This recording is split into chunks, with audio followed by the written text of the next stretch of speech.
আলাইকুম ভাবি, কেমন আছেন? জি ওয়ালাইকুম আসসালাম। আসসালামু আলাইকুম। ওয়ালাইকুম আসসালাম। জি ভালো, আপনি ভালো আছেন? জি ভালো আছি। আজকে আপনার চুলার পাড়ে চলে এসেছি। এই যে এখন তো জি। রমজান মাস চলছে, জি আমাদেরকে কি ইফতার বানিয়ে দেখাবেন? আমি আজকে ভেড়ার মাংস রান্না করব। এর সাথে আমাদের নোয়াখালীর ঐতিহ্যবাহী খাবার মানে ভেড়ার মাংসের সাথে যেটা খায় শক্করা, খোলাজা পিঠা আর কি। খোলাজা পিঠা। জি জি আচ্ছা, ওইটা করব। তো প্রথমে কি রান্না করবেন? প্রথমে ভেড়ার মাংসটাই রান্না করব। তাহলে চলুন রান্না শুরু করা যাক। জি জি চলুন। ভাবি প্রথমে কি দিতে হবে তাহলে? প্রথমে তেল দিব আমরা।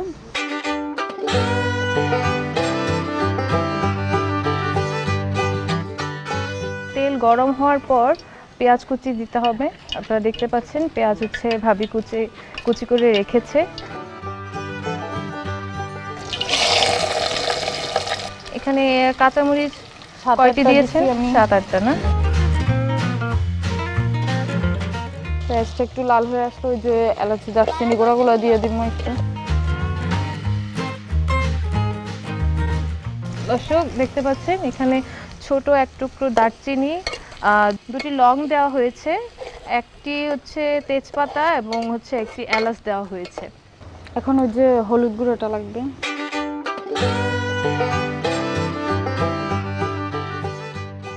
মরিচের গুঁড়ো দিতে হবে না? 1 চামচ আমি।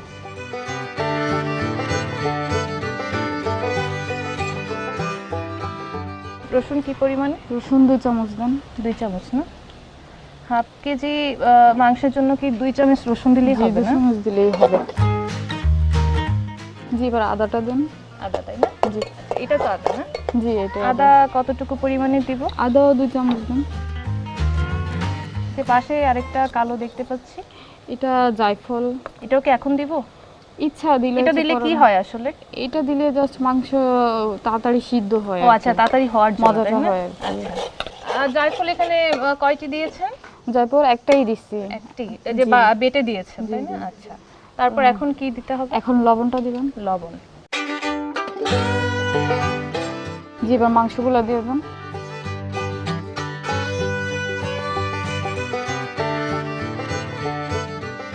আপনাদের নোয়াখালী এবং ফেনীতে তো প্রচুর পরিমাণে লোকজন ভেড়া হচ্ছে পালন করে, আমি শুনেছি। যেটা এটার জন্যই কি এখানে হচ্ছে এই ভেড়ার মাংস বিখ্যাত খাবার? জি এটার জন্যই। ভাবি কতক্ষণ এভাবে কষাতে হবে? এভাবে 10 মিনিট কষাতে হবে মাংস। 10 মিনিট। তাহলে জি। দর্শক আমাদের আরো 10 মিনিট অপেক্ষা করতে হবে।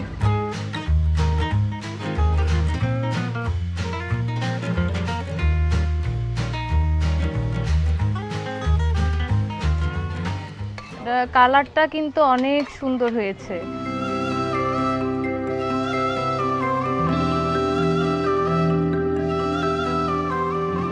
জি, এখন তো একটু ঢাকনা দিয়ে ঢাকতে হবে 10 আচ্ছা, মিনিট। ঠিক আছে। দর্শক দেখলেন, এখন এই ঢাকনা দিয়ে একটু ঢেকে দিল।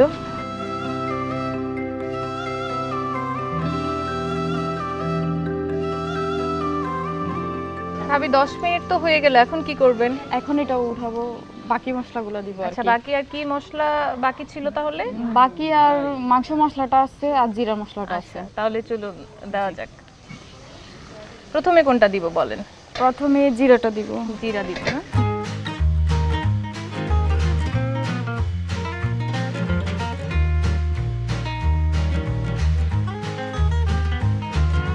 এখন কি দিতে হবে?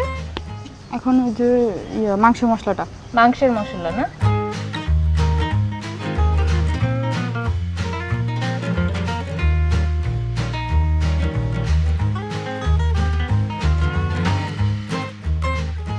এখন এটা আর কতক্ষণ এভাবে কষাতে হবে? এখন এখানে পানি দিয়ে দিব।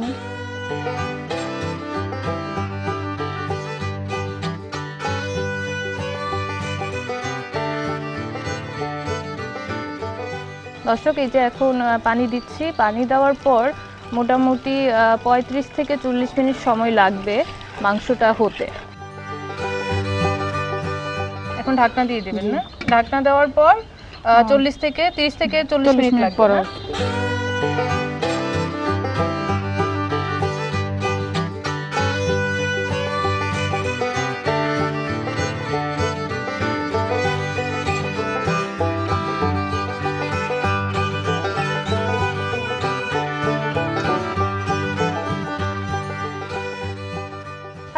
মিনিট তো হয়ে গেল, জি এখন কি উঠাতে মাংস পারি, হয়েছে? দেখি আগে। আচ্ছা দেখা যাক। বাহ, কত সুন্দর একটা রং হয়েছে দর্শক দেখতে পাচ্ছেন, এত লোভনীয় হয়েছে। এখন টমেটো দিতে হবে না?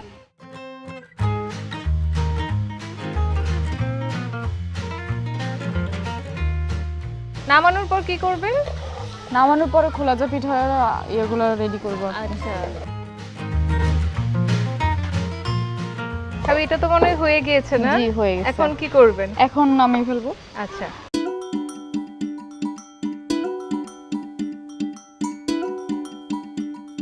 আচ্ছা এখানে আবার একটা ঢাকনাও দেখতে পাচ্ছি। এই যে এটাকেই বলা হয় মাটির খোলা। খোলা। এটাতে আসলে খোলা যা পিঠা করতে হয়। তো এখানে কি রাখতে হবে না? জি হ্যাঁ। আচ্ছা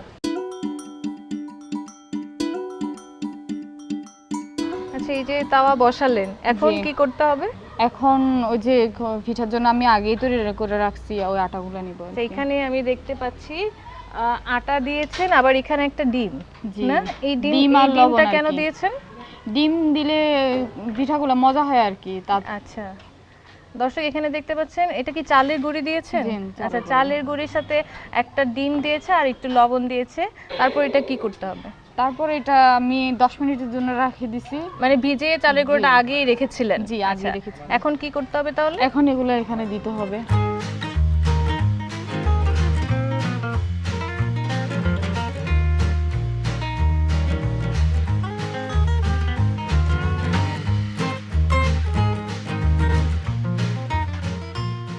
এটা মোটামুটি রুটির মতো গোল করে হয়, তারপর 1-2 মিনিট পরে এটা হয়ে যায় আর কি।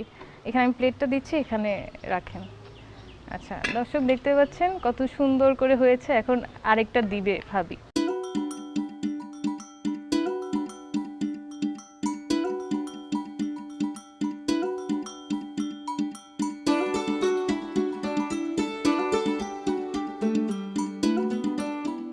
ভাবি এটা তো মনে হয় হয়ে গিয়েছে না? জি এটাও হয়ে গেছে। আচ্ছা দর্শক আপনারা দেখতে পাচ্ছেন কত সুন্দর হয়েছে, আর পিঠা কিন্তু ওই যে ডিম দেওয়ার কারণে আসলে অনেক নরম হয়েছে। মনে হচ্ছে খেতে অনেক মজা লাগবে ভেড়ার মাংসের সাথে। আমি এই বাটিটা নিচ্ছি, আপনি এখানে দেন আমাকে। দর্শক এটা দেখতে এত লোভনীয় হয়েছে আর এত সুন্দর মশলার একটা ঘ্রাণ আসছে, মনে হচ্ছে খুবই মজা হবে। এখন তো আমি খেয়ে দেখতে পাচ্ছি না। আশা করছি আজকের রেসিপি আপনাদের অনেক ভালো লেগেছে। আপনারা কিন্তু বাসায় অবশ্যই ট্রাই করবেন। ট্রাই করার পরে আমাদেরকে কমেন্টস করে জানাবেন কেমন হয়েছে।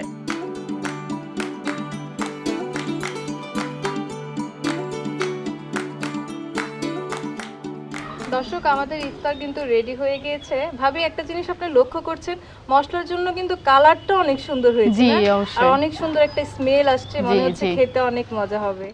আশা করছি আজকের ভিডিও আপনাদের ভালো লেগেছে। আজকের মতো রিমা ভাবির চুলার পাড় থেকে এখানেই বিদায় নিচ্ছি। অন্য কোনো দিন অন্য কোনো জেলায় অন্য কারো চুলার পাড়ে আপনাদের সাথে দেখা হবে। সেই পর্যন্ত আপনারা ভালো থাকবেন, সুস্থ থাকবেন। আল্লাহ হাফেজ।